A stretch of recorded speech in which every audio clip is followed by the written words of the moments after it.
तो शादियों में नंदों को भाभियों की बराबरी करने का बहुत शौक़ होता है। उन्हें शादी में भाभी की शादी है और उन्हें सब कुछ ऐसा करना होता है जैसे वो ही ब्राइड हैं। अगर भाभी का लहंगा है तो उन्हें अपने भाई से मैचेस ड्रेस पहननी है। अगर भाभी का मेकअप जहाँ से हो रहा है उन्हें भी मेकअप वहीं से कराना है। भाभी ज़्यादा अच्छी लग रही है तो उन्हें भी वैसा ही देखना है। मतलब भाभी की लाइमलाइट को उन्हें खुद ही चुराना है, क्योंकि भाभी अच्छी कैसे लग सकती है भाई के आगे।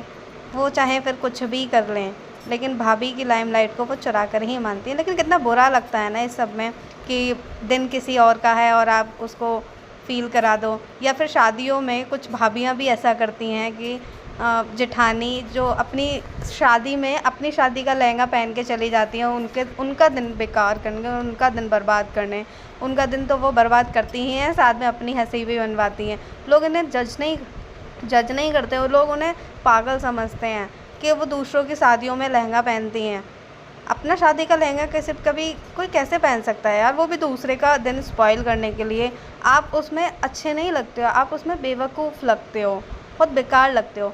लेकिन क्या होता है, कभी आपने ग्रूम को देखा है कि वो अपनी शादी का शेरवानी ड्रेस जो भी है उसे पहनकर वो दूसरे की शादी में जाएं? क्योंकि boys understand, boys level is अपर। वो जानते हैं कि हम इसमें ऑकवर्ड लगेंगे और जो शादी कर रहा है उसका दिन बेकार हो जाएगा। उसका उसका तो दिन है, वो तो एंजॉय करेगा अपने दिन को। लेकिन इसमें बेवकूफ़ हम नज़र आएंगे। लेकिन लड़कियां इतना नहीं सोचती हैं। लड़कियां सोचती हैं कि वो चाहें तो दुल्हन को उठा के खुद ही बैठ जाएं, खुद ही बैठना चाहती हैं। भाई इतना तैयार होने की ज़रूरत ही क्या है जब आपको पता है कि शादी किसी और की है। हाँ, तैयार हो और कलर्स चेंज रखो, लेकिन ज़रूरत क्या है कि अपनी ही शादी का लहंगा पहन के दूसरे की शादी को स्पॉइल करने आप लोग पहुँच जाएँ। और फिर वहीं नंदों का तो यही सीन रहता है कि उन्हें अपनी भाभीयों से हर चीज़ में बराबरी करनी है, जैसे वो उनसे उनका भाई नहीं उनका हस्बैंड चुरा रही हों। लाइक हस्बैंड, उन्हें भाभी के जैसा ही पहनना है, भाभी के जैसा ही मेकअप कराना है, भाभी के जैसा ही ड्रेस पहनना है, भाई के साथ चलना है।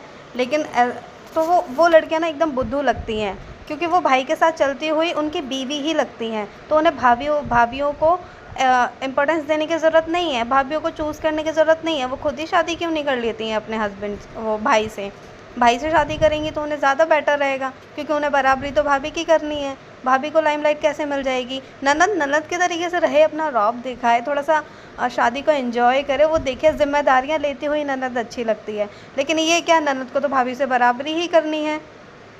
ऐसा थोड़ी ना होता है। शादी इज़ एंजॉयबल फंक्शन।